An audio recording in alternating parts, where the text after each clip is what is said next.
सच है तो बोलेगा। बलिया जिले के विधायक सुरेंद्र यादव ने कोरोना को लेकर एक वीडियो पोस्ट जारी किया है, जिसमें उन्होंने महामारी से बचने के लिए गोमूत्र पीने की सलाह दी है। यही नहीं, उन्होंने प्रधानमंत्री व मुख्यमंत्री का कोरोना की दूसरी लहर में लॉकडाउन न लगाने के निर्णय की भी सराहना की है। मैं आज बैरिया विधानसभा क्षेत्र विशेष रूप से और बलिया के अपने पूज्य लोगों से, सम्मानित लोगों से, प्रिय नौजवान साथियों से, पूजनीय माताओं बहनों से एक अपने हृदय का भावुक अपील करना चाहता हूं। आज कोरोना नाम की वैश्विक महामारी ने पूरे इंसान और इंसानियत को दहला दिया है। जो भी परिदृश्य देखने को या सुनने को मिल रहा है, उससे हर इंसान, दुनिया का हर इंसान दुखी है और भीतर से डरा हुआ है। मैं इस पर अपना एक निजी जीवन का अनुभव मैं चाहता हूं कि अपने बैरिया विधानसभा क्षेत्र और कुछ जनता के सामने रखूं और अपने प्रजातांत्रिक मुखिया होने के धर्म को पूरा करूं। पूज्य लोगों, मैं जिस तरह से आप समाज में रहते हैं, जिस तरह से आप अपने परिवार संसार में रहते हुए इस बीमारी का सामना कर रहे हैं, मैं भी एक प्रतिनिधि के नाते ही मैं किसी भी दिन अपने विधानसभा क्षेत्र से अलग रह करके, अपनी जनता से अलग रह करके जीवन जीने का मन में कल्पना भी नहीं किया। और मेरा ये एक तरह से सुखद सौभाग्य है कि एक प्रतिनिधि के नाते जो समाज विपत्ति काल में जो समाज के बीच में रह करके उनकी सेवा करने का स्वभाव पालना चाहिए, उस धर्म को हमने पूरा करने का प्रयास किया है। कुछ लोगों, इस महामारी ने विज्ञान जगत को खुली चुनौती दिया है कि एक बार इसकी लहर आने के बाद भी विज्ञान कुछ नहीं कर पाया, चिकित्सा पद्धति कुछ नहीं कर पाई, और फिर दोबारा यह दूने उत्साह और दूने स्पीड के साथ संसार को प्रभावित करने का एक भयंकर रूप, विकराल रूप समाज में खड़ा कर चुका है। मैं तो आप सबसे एक ही भावुक अपील करता हूं। मैं न चिकित्सक हूं, न कोई मैं वैद्य हूं। कुछ बंधु लोग इस पर टिप्पणी भी करते हैं, लेकिन मैं अपने प्रतिनिधि के नाते एक अपना धर्म पूरा करना चाहता हूं कि मैं विगत 1.5 वर्षों से मैं लगातार समाज के पीड़ित लोगों के बीच रह करके उनकी पीड़ा को सुन करके मैंने ये अनुभव आप तक भेजना चाहता हूं कि यही रोग वैसे लोगों को ज्यादा प्रभावित कर रहा है जो लोग अपने जीवन पद्धति को, जीवन शैली को परिवर्तित करके और आधुनिकता के नाम पर अपने जीवन को बिल्कुल विलासी और आराम तलब बनाने का स्वभाव पाल रखे हैं। कुछ लोगों, मैं तो आप सबसे प्रार्थना करता हूं कि मैं जीवन शैली जी करके विगत इस महामारी में अपने को आज तक जो आप सबकी कृपा से स्वस्थ महसूस कर रहा हूं, उस अनुभव को ही आप तक मैं शेयर करना चाहता हूं। आप इसको स्वीकार करेंगे नहीं करेंगे, लेकिन मैं अपने अनुभव को आप तक पहुंचाना चाहता हूं। मेरा प्रार्थना है कि आप भी इस अनुभव को अपने हृदय में विचार करके अपनाने की यदि कोशिश करेंगे तो हो सकता है इस महामारी में कुछ न कुछ आपको लाभ मिले। पहला बंधु, मैं आप सबसे मैं प्रार्थना करना चाहता हूं कि सभी लोग अपने जीवन में फ्रिज के पानी और ठंडा पानी का सेवन बंद कर दें। पहला मेरा प्रार्थना, यदि आप स्वीकार करना चाहें तो जरूर स्वीकार कीजिए कि कोई भी व्यक्ति अपने जीवन में फ्रिज का पानी, फ्रिज में रखा सामान बिल्कुल मत खाइए, पानी बिल्कुल ऐसा मत पीजिए। दूसरा, मैं प्रार्थना करना चाहूंगा कि पेप्सी कोला, कोको कोला, ये जो लिक्विड है, पता नहीं कई वर्षों से बना करके और उसको जो है जीवंत बनाए रखने के लिए केमिकलाइज करके और आपको ठंडा करके देने का प्रयास करते हैं। पता नहीं वो कितने महीने का, कितने वर्ष का वो जहर है, कोई जानता नहीं। लेकिन आधुनिकता का अंधानुकरण ने हर नौजवान को, हर बुजुर्गों को एक फैशन की दुनिया में प्रभावित करके पेप्सी कोला, कोको कोला पीने के लिए बाध्य करता है। मैं दूसरा प्रार्थना आप सबसे करना चाहता हूं कि कोई भी इंसान पेप्सी कोला, कोको कोला, ठंडा परहेज करे। यदि आप दोनों चीजों पर परहेज करेंगे तो मुझे विश्वास है कि इस कोरोना की महामारी में आपके जीवन रक्षा में विशेष मदद मिलेगी। तीसरा मैं आप सबसे प्रार्थना करता हूं, मैं तो पूज्य मुख्यमंत्री जी और पूज्य अपने नेता प्रधानमंत्री जी से भी जरूर ये आप सम्मान करना चाहूंगा कि आप लोगों ने लॉकडाउन न करने का जो निर्णय लिया है, मैं इसको हृदय से सराहना करता हूं। लॉकडाउन देश के लिए लॉकडाउन है, इसलिए इस महामारी का सामना किया जाए। दूसरी महामारी की जगह पर भूखमरी पैदा करना किसी राजा का, किसी नेता का धर्म नहीं है। इसलिए कम से कम केवल एक शत्रु है महामारी से लड़ा जाए, भूखमरी से कम जो है न लड़ने की परिस्थिति बने। इस तरह से लॉकडाउन करना किसी तरह से प्रासंगिक नहीं है। मैं भी आपके इस निर्णय के अनुसार अपनी भावना को उसमें जोड़ता हूं और आपके इस निर्णय का हृदय से स्वागत करता हूं।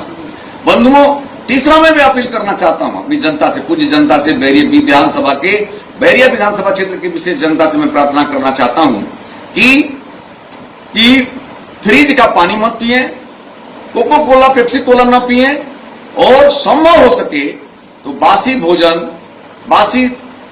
भोजन का सेवन न करें। जब भी भोजन करना हो तो उस भोजन को गर्म करके उसका सेवन करिए। चौथा प्रार्थना मैं और करूं, यदि संभव हो सके, यदि आपके परिवार में संस्कार है कि आपके भावना के अनुरूप या सभी परिवार के लोग अपने लोगों को स्वस्थ रखना चाहते हैं, तो भोजन करने के बाद गर्म पानी का ही सेवन करें। गर्म पानी का ही सेवन करें। संभव हो सके तो दिन भर गर्म पानी का सेवन करें, रात भर गर्म पानी का सेवन करें, क्योंकि गर्म पानी इस महामारी का बहुत बड़ा एक प्रतीकात्मक दवा का काम कर रहा है। इसलिए गर्म पानी का सेवन करिए। और मैं अपना थोड़ा अनुभव शेयर कर दूं कि मेरे संबंध में रहने वाले कम से कम हजारों लोगों को हमने प्रार्थना पूर्वक जब आग्रह किया कि आप लोग सुबेरे खाली पेट गोधन अर्घ का सेवन करें, और खाली पेट 5 ढक्कन पातंजलि के गोधन अर्घ का सेवन करिए। 10 मिनट तक कुछ भी मत खाइए और 10 मिनट के बाद जो इच्छा हो आप खाइए। मैं करता हूं। मैं लगभग 25 वर्षों से गोमूत्र, पहले गाय पालता था तो गाय का गोमूत्र पीता था, अब गाय नहीं पालता हूं तो अब जो है मैं पातंजलि का गोधन अर्घ अपने अटैची में रखता हूं और 5 से 6 ढक्कन पानी मिला करके सुबेरे दातुन करने के बाद पीता हूं। उसका लाभ मुझे ये महसूस हुआ है कि 101 बीमारियों का अकेले ये इलाज है। यदि आप इस पर विश्वास करना पसंद करेंगे तो मैं आपसे प्रार्थना करता हूं, बहुत इसमें पैसे का खर्च नहीं है। और यदि लाभ नहीं भी करता है तो ये नुकसान करने वाला भी तत्व नहीं है। तो मेरा प्रार्थना यदि आप स्वीकार करें तो सुबेरे दातुन करने के बाद आप जो है 5 ढक्कन गोधन अर्घ का सेवन जरूर करें। घर पर यदि गाय है तो गाय का गोमूत्र को सूती कपड़े से छान करके 25 से 50 ग्राम तक एक बार सेवन करें। बंधुओं, इस महामारी की शुरुआत सर्दी बुखार से हो रहा है। सुनने में जैसा आ रहा है कि सुनने में आ रहा है कि सर्दी बुखार से इसकी शुरुआत हो रही है। मैं इसमें भी आप सबसे एक छोटा सा प्रार्थना करना चाहूंगा। मैं एक बार पटना पुनाई चक में पूज्य नैया बाबा के आश्रम पर गंगा घाट पर गया था। नैया बाबा पूरा जीवन नाव में रह करके अपना जीवन व्यतीत कर लिए और तपस्या करते हुए अपने ब्रह्मलीन हो गए। नैया बाबा के आश्रम पर मैं रेत पर सैकड़ों लोग बैठे हुए थे और नैया बाबा ने अपने प्रवचन के क्रम में एक बात कहा था, मुझे अक्षर से याद है, और उस बात को हमने हजारों लोगों मित्रों से अपने कहा है, उसका लाभ भी मिला है लोगों कि कितना भी दिन का कोई बुखार हो, कैसा भी बुखार हो, ये नैया बाबा के शब्द है कि कितना भी दिन का बुखार हो, कैसा भी बुखार हो, ए नारायण, यदि आप लोग 15 पत्ता काली मिर्च और 15 काली तुलसी और 15 काली मिर्च को सिलवटा पर पीसकर और उसमें पानी मिलाकर यदि आप 2 टाइम सुबेरे शाम यदि आप 2 दिन सेवन कर देंगे तो मुझे पूरा विश्वास है कि कैसा भी बुखार, कितना भी दिन का बुखार और किसी भी तरह का वायरस में 2 घंटे में इसका प्रभाव देखने को मिल जाएगा। 2 घंटे के भीतर इसका प्रभाव देखने को मिल जाएगा। आप इसको कम से कम सैकड़ों लोगों पर इस प्रयोग को भी करा करके प्रमाणिकता के साथ मैं कह रहा हूं कि आप 15 पत्ता तुलसी का, 15 काली मिर्च को सिलबटा पर पीस करके ठंडा पानी मिला करके, ठंडा है, गर्म नहीं करना है, ध्यान रखिएगा, काढ़ा नहीं पीना है, ठंडा पानी में मिला करके ठंडा रस को पी जाना है। 2 घंटे में यदि आपको प्रभाव दिखता है तो आप जरूर जो है शाम सुबेरे यदि किसी को सर्दी बुखार आ रहा है तो आप 2-3 दिन इसका सेवन कराएं। बंधुओं, आज पूरी दुनिया वैभव के नंगा नाच में भिड़ी हुई है। हर आदमी अवसर तलाशता हुआ, व्यापारी जो है खुद लाभ के लिए कितना भी बड़ा अत्याचार करने के लिए तैयार है। दवा के व्यापारी भी इसमें क्षेत्र में कम नहीं। कौन व्यापारी किस स्तर का दवा क्या बना रहा है ये हम नहीं जानते। दवा पर भी भरोसा करिए, दवा खाइए, वैक्सीन लगवाइए, लेकिन सामान्य सर्दी बुखार में पूज्य नैया बाबा के इस आग्रह को, अनुभव को हम आप तक शेयर कर रहे हैं। आप 2-4 लोगों पर आप भी इसका प्रयोग करके देखिए। मैं तो अपने जीवन में सैकड़ों लोगों पर इसका प्रयोग करके, अनुभव करके उस अनुभव को आप तक भेजने का प्रयास कर रहा हूं। कुछ लोगों, मैं स्वस्थ रहने के लिए ये जो 2-4 विधा आप सबको मैं बताया है, उसके अलावा एक और भी मैं आप सबको एक प्रार्थना कर दूं, यदि आप हमारी इन बातों पर 5-6 बातों पर विशेष ध्यान रख करके सेवन करेंगे तो मुझे पूरा विश्वास है कि इस कोरोना महामारी पर पूर्ण नियंत्रण तो नहीं, लेकिन इसके प्रभाव को कमजोर किया जा सकता है।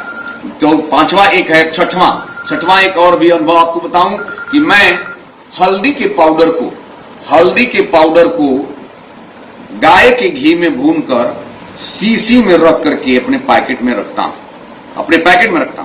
और जहां कहीं भी भ्रमण करता हूं और कहीं ठंडा पानी जनता के द्वारा मिल गया, क्योंकि हर जगह गर्म पानी संभव नहीं है जनता के द्वारा, तो ठंडा पानी पीने के बाद हम जो है मैं तुरंत जो है एक छोटा सा टुकड़ा हल्दी का लेकर मैं मुंह में डाल लेता हूं। उस हल्दी पाउडर को गाय के घी में भून करके, और संभव हो सके तो दिन में 2-4 बार थोड़ा हल्दी, एक चुटकी हल्दी मुंह में डालते रहिए। हर 2-4 घंटे पर डाल लीजिए, और शाम को दूध में 2 चम्मच हल्दी डाल करके पीना एक जीवन की परंपरा बना लीजिए। जीवन परंपरा को जितना ही सुदृढ़ और सात्विक बनाएंगे, इस महामारी काल में निश्चित रूप से आप जो है सफलता प्राप्त करेंगे और कोरोना को हराने में मदद कर सकते हैं। आवश्यकता हो तो तभी आप बाजार वगैरह में या अन्य जगह जाइए। जो विज्ञान के द्वारा निर्धारित मानक है उसका भी पालन किया जाए, लेकिन अपने पुरखों के द्वारा जो प्रतिपादित संरचना है, अपनी विधा है, पुरानी आयुर्वेदिक विधा को भी अपनाने में गौरव महसूस करिए, तौहीनी महसूस मत करिए। मुझे पूरा विश्वास है पूज्य लोगों, एक छोटा सा आप सबको उदाहरण दूं कि आखिर यही बीमारी, महामारी और यही वातावरण जीव के इस सृष्टि में रहने वाले अन्य जीवों को भी प्रभावित करता हो, लेकिन अन्य जीवों पर मैं देख रहा हूं कोई भी जीव ऐसा हम जैसा इंसान को प्रभावित कर रहा है और लोग मर रहे हैं, वैसा कोई जीव नहीं मर रहा। तो ऐसी स्थिति में यह प्रमाणित है कि इंसान के अलावा अन्य जीवों ने अपने जीवन शैली को बदला नहीं है, इंसान बदला है।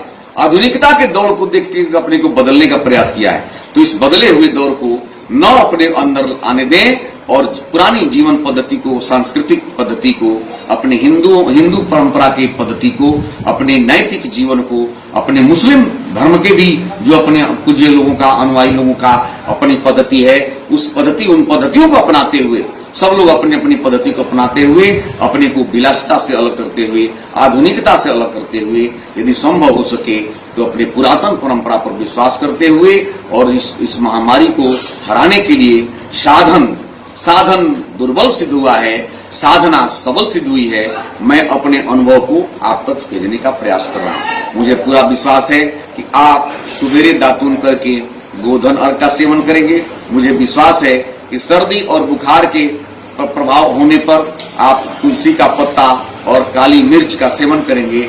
मुझे पूरा विश्वास है कि आप गर्म पानी का अपने जीवन में लगातार सेवन करेंगे, और मुझे पूरा विश्वास है कि गाय में भुनी हुई हल्दी को अपने जीवन का अंग बनाते हुए, जहां भी पानी संबंधी कोई दिक्कत आता है वहां पर थोड़ा सेवन करके अपने को स्वस्थ रखने में, समाज को स्वस्थ रखने में, इस देश को स्वस्थ रखने में अपनी भूमिका अदा करेंगे। मुझे पूरा भरोसा है कि जहां इंसान के चिंतन की क्षमता समाप्त हो जाती है, सीमा समाप्त हो जाती है, वहां भगवान की सत्ता प्रारंभ होती है, ईश्वर की सत्ता प्रारंभ होती है, अल्लाह की सत्ता प्रारंभ होती है। इसलिए उस ईश्वर को याद करते हुए अपनी पुरानी गौरवशाली परंपरा को अपनाते हुए इस महामारी से विजय पाने में हम सब सफल होंगे।